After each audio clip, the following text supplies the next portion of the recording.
Hi, everyone, and welcome to Poetry Street. This is a room without a roof where every voice is heard. We're so happy that you're here in the comfort of your own home, wherever you are throughout the United States and abroad.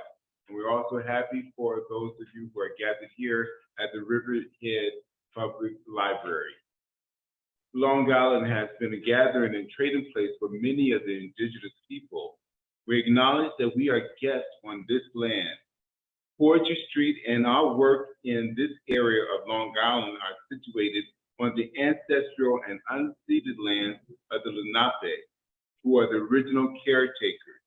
Also the Canarsie, the Shinnecock, the Montauk, the Reckonawalk, and the Monsini and the Haudenosaunee. We acknowledge and respect the many indigenous people who live on this land and continue to make ongoing contributions to this area. Every day. And it brings me to tears for love of my former city. George was the first poet laureate of Suffolk County. He is winner of numerous national and international awards, hosts any number of poetry venues, travels locally and internationally to share his knowledge and experience across many genres, writing, music, editing, and mentoring other artists. So please help me welcome George Wallace. Beautiful.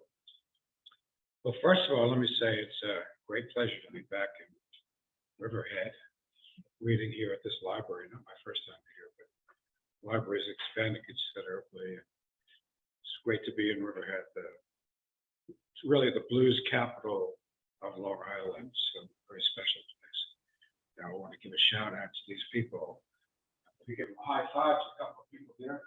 Herb and Vincent, Judy and Gladys. People can't reach. Thank you all for coming. Thank you. Very nice audience here today. Appreciate you coming on this beautiful day when you could be out there picking pumpkins or whatever you do out east. I have to commend the board of directors and the staff at the library here for their support of poetry on Long Island, taking on this particular show and all the good work you do. I know that this library is taking an active role in speaking out against banning of books very recently, so I commend you for that. I want to thank both Chip and Maggie for hosting this show as long as you have. And in particular, Chip, I want to mention that I want to double down on what you said about the first peoples who were here in Riverhead and all the places wherever we perform here or in New York City or in California or anywhere in the continental United States. It's fitting and appropriate that we recognize the peoples who came here before us, were here before us, were stewards of this land, made a contribution to this land.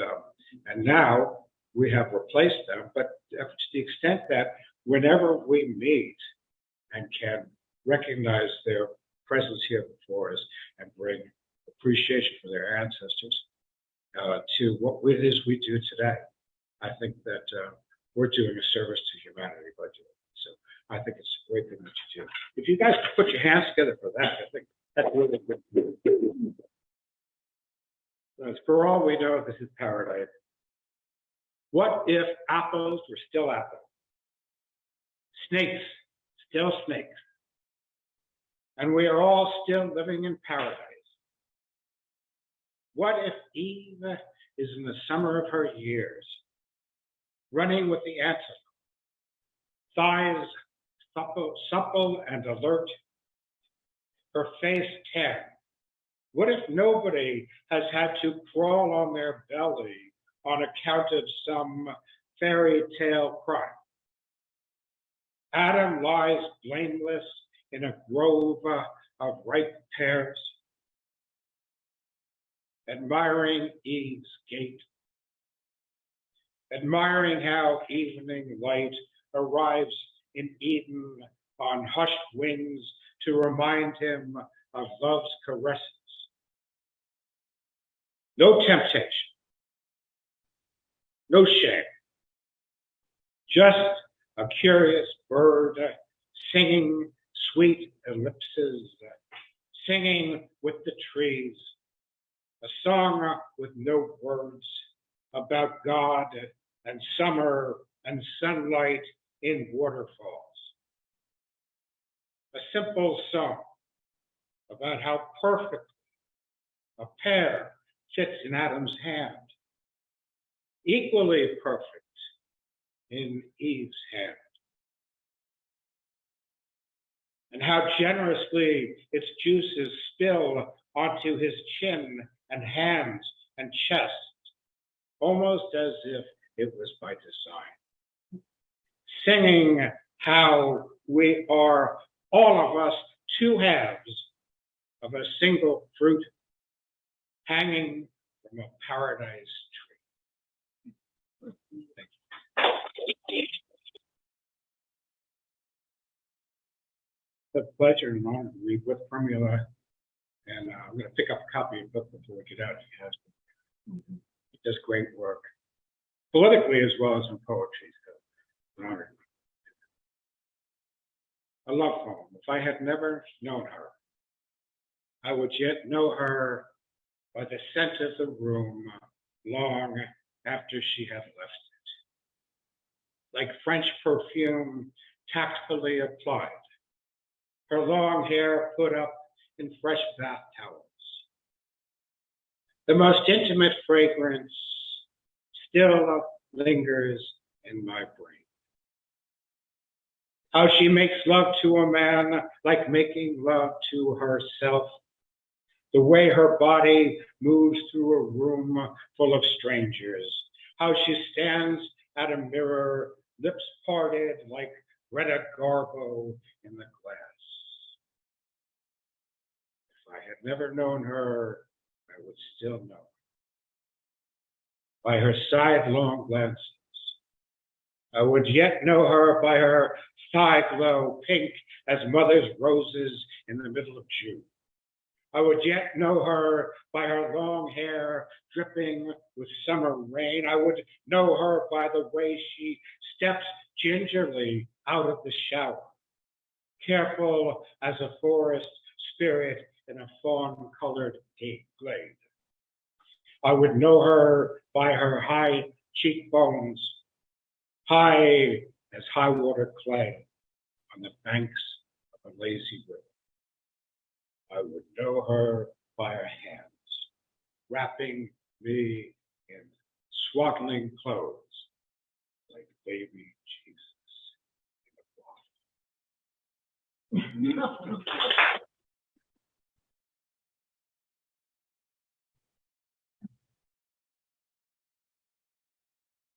I'm a big gardener.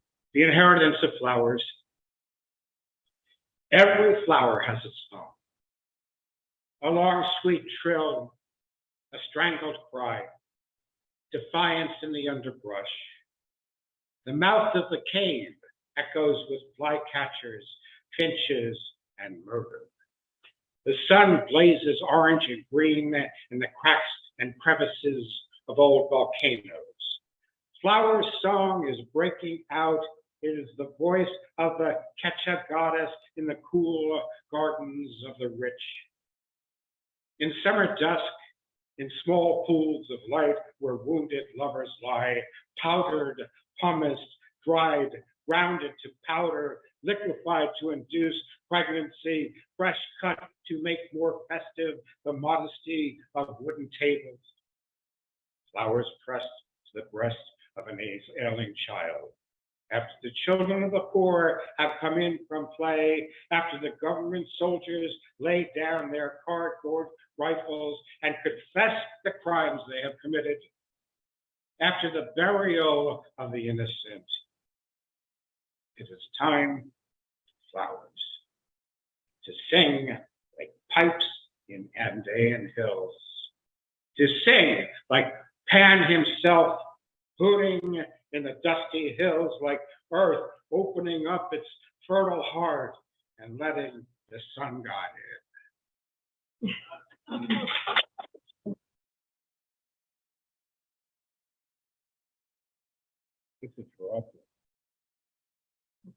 to be a poet. To be a poet, cat the dog, to drown a rat, to set sail across endless, windless seas with a starfish for a rudder. To be a poet is to broadcast in the dead zone of the animal heart, to commune with shadow, to rise like a lark out of the darkness while other men crawl or bend their knee to unforgiving gods. To be a poet is to stop in the middle of a stampeding herd and examine a flower. To prowl, to pounce while other men sleep, to misdiagnose the lady of the house, to dwell feline among the bedroom slippers.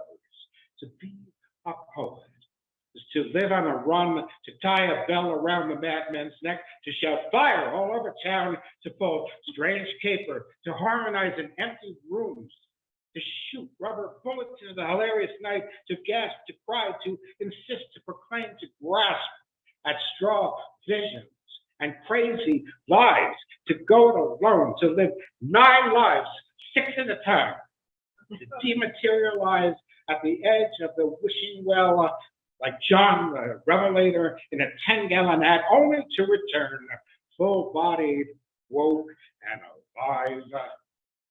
To be a poet is to be well punished, drunk on a dime, defiant as a drinking stone.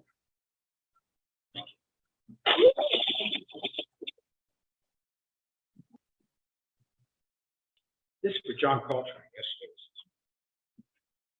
and I've kind of conflated John Coltrane's words and ideas with those of John Milton, because you can't do it. Well, Paradise Lost. One note, a million vibrations. Bourbon in a glass at midnight rolls in slow. You got that hip motion going on? Yes, I've got that hip motion going on. Look at how the wind picks up and birds take type flight. Look at how the East River flows. Listen, sister, hell's got wings. Hell's got nothing on you and me. I still love you like I used to when I took things slow. One life at a time, one life at a time. Put a little Coltrane on the turntable. Where's the crime? I got Naima in my heart. I've got bourbon in my glass. I'm 28 years old. I have never tasted a needle.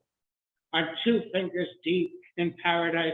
I can do anything for you. I can do anything. Love's a beast. Love's a bird. Love's a drug. 10,000 lines of poetry written in blank verse by John Milton cannot tell a man the news. You can tell us the news. John Coltrane spinning in the dark tonight, 33 1/3 RPM. Midnight seems so slow. Redux. Sounds like death roaming through the neighborhood tonight, like Noah. It is so what? This is what we came here for. When bird takes flight, the birds take flight. Come on, sister.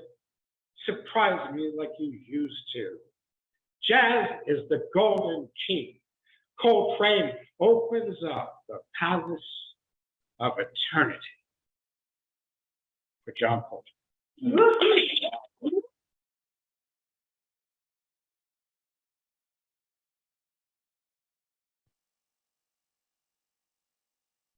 One more, two more. All right, two poems which relate to banning of books. I brought them specially because what you do here at the library for speaking out about banning books. This one's called Lorca, doesn't live here anymore. It's, of course, it's imaginary. It was 40 years before I was born. If only I could remember your words, Federico. Horses, mountains, gypsies of flamenco bars, love, pain, lost faith, socialism, commingling in the dust. Instead, I hear cicadas singing in the mute, lost heat of summer. Instead, I remember how we drank together, made love together, how they killed you. It's a kind of book warming, too, to kill them. No, they could not silence you or erase your poetry. In fact, all Andalusia sings your songs, though sung darkly. In fact, the whole universe sings your songs, but you are no longer with us. And that's enough.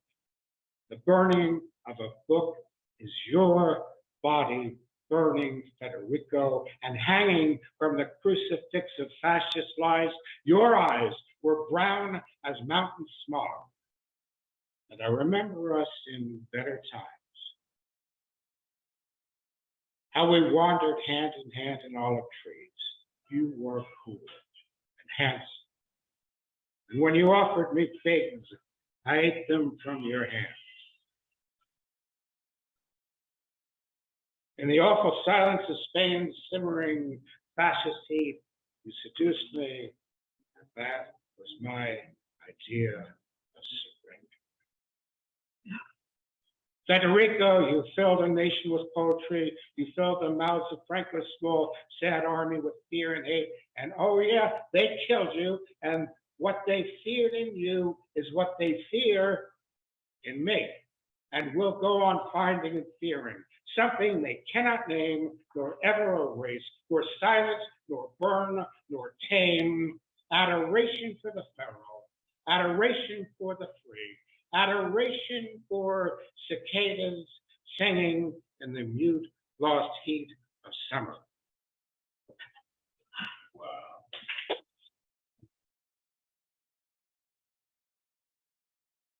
And I'll conclude with this poem. They are burning your book.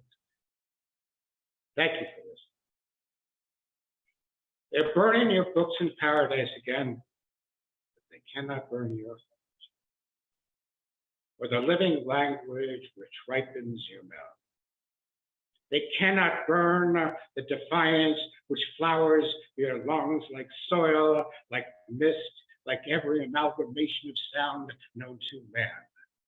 They cannot burn your wings, soaring with the offbeat condor, your words, disciplined, your spirit, wild, delicious, your humanity, subversive to the tongue.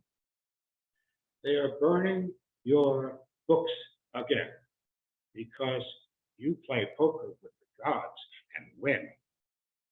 Because they are already defeated, because they know they are already defeated and understand that you pull back the veil of corruption. You ridicule their schemes. You laugh at police sergeants and make love to their women. You, who speaks every language. You, enemy of rumor and innuendo. You, your belly a dancing Lake Titicaca, your breath extraterrestrial, your stride biblical, your poetry dipping into the deep lake of prophecy. They're burning your books. In a land ruled by boardrooms and barracudas. In cities you will never visit, in farms and pastures that scream and sweat in the enormous beams of light drenching the plains. It is 152 kilometers to Santiago, and you are everywhere. Leaping mountains, charging waterfalls, weaving barefoot through the heaving Cordillera with your backpack and freedom and lumberjack manners, with your arms like a compass pointing in every direction at once, like all the rivers of America flowing, and your heart like Argentine bread, They are burning your books again, but your volcanic voice cannot be stilled. You're a vision to the people, the spectacled, wise, lounging, seductive beside the Pacific. You rise sacred and foolish and necessary from the ashes. They may torture your body. They may burn your pages. They may rob you of your voice and break your hands and blind your eyes, but they cannot silence you. Your roots go way too deep. Your poems go shouting unhinged in the marketplace. The volcanoes of Mexico belch your name. Oh, indigenous heart, you are invincible. Oh, sharp dagger plunging into the imperial treasure house. Sing, the free roots, the world salutes you. Sing, the old imperial order is falling. You are our Walt Whitman, towering, massive poet of continents. Beautiful thief, I will lift my voice against the fire. I will lift my voice against the endless suffering of the people, against the armaments of fascist pride, against the conquistadors' corrosive hand. Thank you very much. Ladies and gentlemen, once again, our speaker, the voice.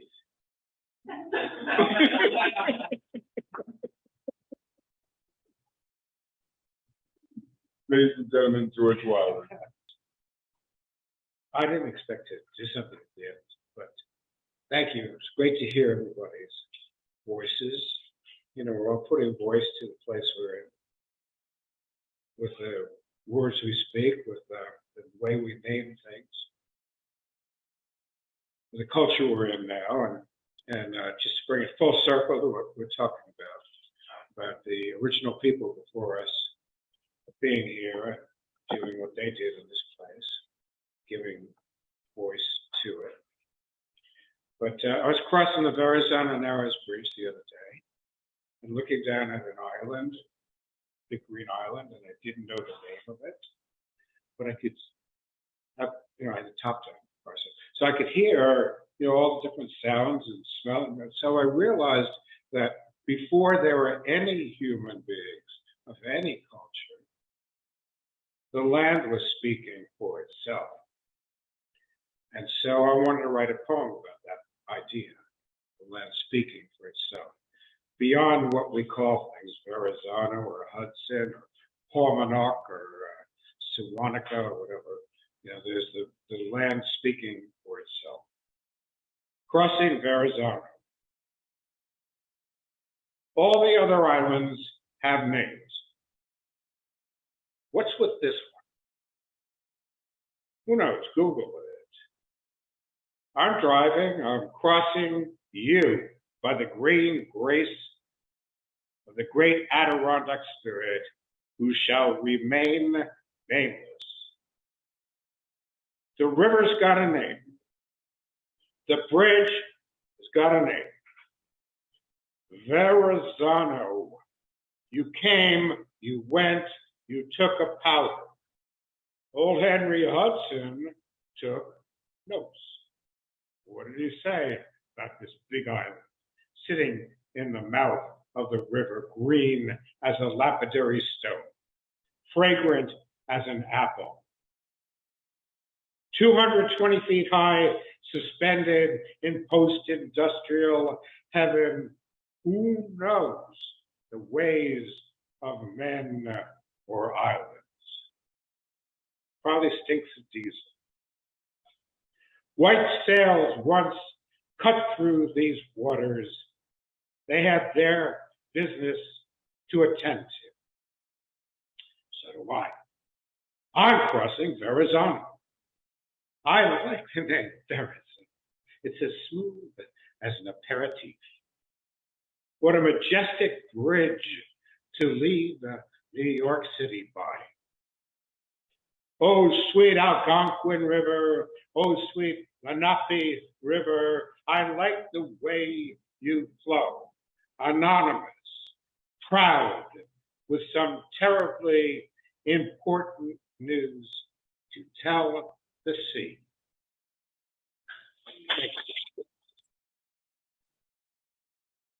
Thank you so much, George Wallace, incredible man, incredible poet, an incredible example of what I want to be when I grow up.